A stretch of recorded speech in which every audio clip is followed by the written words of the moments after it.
The air and water enveloping our planet's surface are in constant motion. It's a complicated ballet of winds and currents influenced by the sun, the moon, and basic physics, distributing oxygen, water, and nutrients to all the planet's life forms from the smallest phytoplankton all the way up the food chain to you and me. And what drives all this is heat, the heat of the sun. And although the scale of all this movement is unimaginably vast, the smallest change in the Earth's temperature, even a single degree, can throw the whole thing out of balance. Here's how.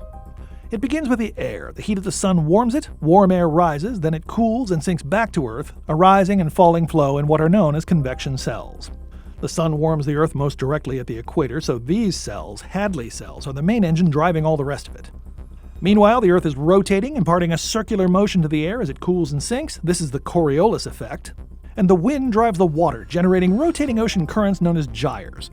And this is where things get interesting, especially in places like West Africa. Because there's more going on here than just the gyres. I told you this was complicated. The winds and currents move water away from the African coast, which forces upwelling. Cooler, nutrient-rich water moving up from the depths to replace the water that's flowed away.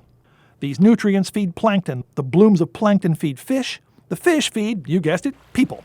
Economies and diets depend on this. But now look what happens as the planet warms. With more heat, the Hadley cells expand. The whole system pushes toward the poles. The winds and currents don't affect places like coastal Angola as much anymore, so the upwelling is greatly diminished. The nutrient and oxygen-depleted water can't support nearly as many fish, and in this and many other ways, the well-being of the humans at the top of this food chain is severely impacted by something as simple as a few degrees of temperature.